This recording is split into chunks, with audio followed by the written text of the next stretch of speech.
بنی اسرائیل کا زمانہ تھا، اللہ کے ایک نبی تھے، کہیں جا رہے تھے، جاتے جاتے اللہ کے نبی کا ایک قبرستان سے گزر ہوا۔ عصر کا وقت ہے، اللہ کے نبی نے دیکھا ایک قبر شق ہوئی ہے، قبر پھٹی ہے، اندر سے ایک شخص نکلا ہے جس کا سر گدھے کا تھا اور بدن انسان کا تھا، جسم انسانی تھا، سر گدھے کا تھا۔ وہ قبر سے نکل کر 3 مرتبہ اس نے گدھے کی بولی بولا، 3 مرتبہ گدھے کی بولی بول کر پھر قبر کے اندر چلا گیا، قبر اوپر سے بند ہو گئی۔ اللہ کے نبی نے یہ ماجرا دیکھا، دیکھ کر حیران رہ گئے، دونوں ہاتھ اٹھائے، عرض کی مالک آخر یہ ماجرا کیا ہے؟ کیوں یہ شخص قبر سے نکلا، اس کا سر گدھے کا ہے، جسم انسانی ہے، وجہ کیا ہے؟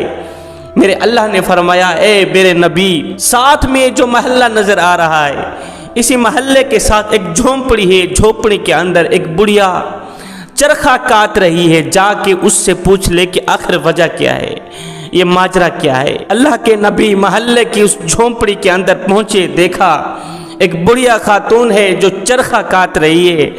اللہ کے نبی نے وجہ پوچھی، مائی وجہ کیا ہے؟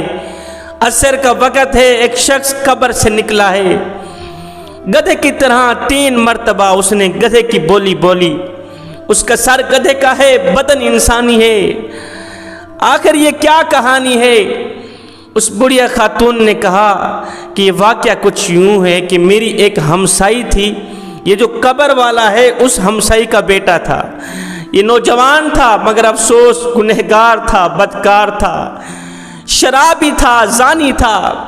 جب یہ شراب کے نشے میں چور چور ہو کر شام کو گھر آتا تو ماں اسے نصیحت کرتی، بیٹے شراب نہ پیا کر، جو شخص شراب پیتا ہے وہ بہن اور بیوی کے درمیان فرق نہیں کر پاتا، جو شخص شراب پیتا ہے وہ ماں اور بیوی کے درمیان تمیز نہیں کر پاتا۔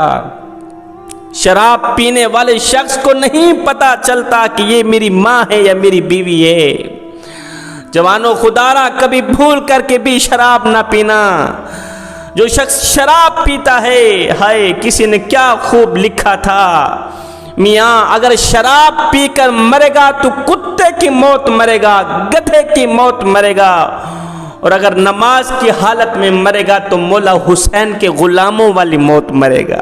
شام کو ماں اسے نصیحت کرتی، بیٹے شراب نہ پیا کر، تو آگے یہ چیخ کر چلا کر کہتا، ارے کیوں گدھے کی طرح چلاتی رہتی ہے، روزانہ شام کو گھر آتا ہوں ایسے بک بک کرتی رہتی ہے، گدھے کی طرح چلاتی رہتی ہے۔ آئے افسوس ایک دن عصر کا وقت تھا، ماں نے تنور جلایا ہوا تھا، روٹیاں پکا رہی تھی، یہ شرابی نوجوان شراب کے نشے میں دھت شام کو گھر آیا، عصر کا وقت ہے، شراب کے نشے میں دھت تھا، اسے نہیں پتا تھا کہ آگے ماں کھڑی ہے یا کوئی اور خاتون کھڑی ہے۔ کہنے لگا، اے بڈھی میں تیرے ساتھ شادی کرنا چاہتا ہوں، استغفر اللہ۔ ماں نے جب یہ سنا ماں کے پاؤں تلے زمین نکل گئی، ماں نے وہی گرم تتی روٹی اٹھائی، اس کے منہ پر دے مارا۔ غصے کی آگ میں جل کر اس بدبخت نوجوان نے کیا کیا، بوڑھی ماں کو اٹھایا، زندہ ماں کو تنور کے اندر ڈال دیا، زندہ ماں جلتی رہی، تڑپتی رہی، ہائے ہائے کرتی رہی، مجھے بچاؤ مجھے بچاؤ مجھے بچاؤ۔ اس بدبخت کو رحم نہ آیا، اسے ترس نہ آیا، اس پتھر دل کو ذرا بھی احساس نہ ہوا کہ یہ میری ماں ہے، میں ماں کے ساتھ اس طرح کا سلوک کیوں کر رہا ہوں۔ جب ماں نے زیادہ ہائے ہائے کی پکار پکاری تو میں ہمسائی تھی، دوڑ کر ان کے گھر آئی، دیکھا اس وقت وہ میری ہمسائی مر گئی تھی۔ انا للہ و انا الیہ راجعون۔ اس کی ماں عصر کے وقت مری تھی، اور ماں کے مرنے کے بعد کچھ دن بعد یہ لڑکا بھی عصر کے وقت مرا اور اسی قبر میں دفن کر دیا گیا۔ میری آنکھوں کے سامنے یہ کتے والی موت مرا تھا، گدھے والی موت مرا تھا۔ عصر کے وقت اس کی تدفین کی گئی، اسی قبر میں اس کو دفن کر دیا گیا۔ اس دن سے لے کر آج تک روزانہ عصر کے وقت اس کی قبر پھٹتی ہے، لوگ دیکھتے ہیں، عبرت حاصل کرتے ہیں۔ اس کی قبر پھٹتی ہے، یہ قبر سے باہر نکلتا ہے، اس کا سر گدھے کا ہوتا ہے، بدن انسانی ہوتا ہے، اور یہ 3 بار گدھے کی بولی بولتا ہے، پھر قبر کے اندر چلا جاتا ہے، قبر بند کر دی جاتی ہے۔ لوگ دیکھتے ہیں، عبرت حاصل کرتے ہیں، توبہ کرتے ہیں، ماں باپ کی نافرمانی نہیں کرتے، ماں باپ کو تڑپاتے نہیں ہیں۔ جوانوں، یہ ہے بوڑھی ماں کی بے ادبی کا انجام، یہ ہے بوڑھی ماں کی گستاخی کا انجام۔ خدارا، زندگی میں کبھی بھول کر کے بھی ماں باپ کو بے عزت نہ کرنا، ماں باپ کو ذلیل نہ کرنا، ماں باپ کی گستاخی نہ کرنا۔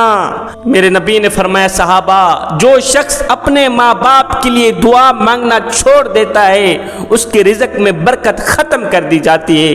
اور سنو، جو شخص اپنے زندہ ماں باپ کی خدمت کرنا چھوڑ دیتا ہے، اس کا رزق منقطع ہو جاتا ہے، اس کا رزق بند کر دیا جاتا ہے۔ جو شخص زندہ والدین کی خدمت نہیں کرتا، اللہ تعالیٰ نے حضرت موسیٰ علیہ السلام کو وحی بھیجی، فرمایا، موسیٰ، جو شخص اپنے والدین کے حکموں کی تعمیل نہیں کرتا اور میرے حکموں کی تعمیل کرتا ہے، نماز بھی پڑھتا ہے، قیام بھی کرتا ہے، رکوع و سجود کرتا ہے، دن کو روزہ رکھتا ہے، رات کو قیام کرتا ہے، لیکن والدین کا حکم نہیں مانتا، والدین کے احکامات کی پیروی نہیں کرتا، میرے اللہ نے فرمایا، موسیٰ، ایسے شخص کو میں اپنے نافرمانوں میں شامل کرتا ہوں، ایسے شخص کو میں اپنے نافرمانوں میں لکھتا ہوں، نافرمانوں کی فہرست میں لکھتا ہوں۔ جو شخص میری فرما برداری تو کرتا ہے لیکن اپنے والدین کی فرما برداری نہیں کرتا۔ اور سن موسیٰ، جو شخص اپنے والدین کے حکموں کی تعمیل کرتا ہے، والدین کو خوش رکھتا ہے، والدین کے حکم پر چلتا ہے، والدین کو راضی رکھتا ہے، اور میرے فرمانوں میں چاہے اس سے کوئی کوتاہی ہو بھی جاتی ہے تو میں اسے اپنے فرما بردار لوگوں میں لکھتا ہوں، میں اسے اپنے نیکوکار لوگوں میں لکھتا ہوں، وہ میرا محبوب بندہ ہوتا ہے۔ خدارا جوانوں، زندگی میں کبھی بھول کر کے بھی والدین کے آگے اونچی آواز میں بات مت کرنا، والدین کے آگے اونچی آواز میں بات مت کیا کرو۔ جس دن یہ خاموش ہو گئے، اس دن تم ان کی آواز سننے کو ترسو گے۔ شرط لگی تھی دنیا کو ایک لفظ میں لکھنے کی، لوگ کتابیں ڈھونڈتے رہیں، میں نے قلم اٹھائی، ماں لکھ دیا۔ حضرت علی رضی اللہ تعالیٰ عنہ نے فرمایا، زندگی میں کبھی وقت ملے تو اپنے بوڑھے والدین کے ساتھ بیٹھ جایا کرو، ان سے ان کا حال چال پوچھ لیا کرو، ان کے دکھڑے سن لیا کرو، ان کے درد سن لیا کرو، اس لیے کہ قیامت کے دن بوڑھے والدین کے ساتھ گزرا وقت تمہاری بخشش کا ذریعہ بنے گا۔ میں دعا کرتا ہوں، مالک ہمیں بوڑھے والدین کی خدمت کرنے کی توفیق عطا فرما، بوڑھے والدین کے احکامات پر پورا اترنے کی توفیق عطا فرما، بوڑھے والدین کو خوش رکھنے کی توفیق عطا فرما۔ آمین ثم آمین، وما علینا الا البلاغ المبین۔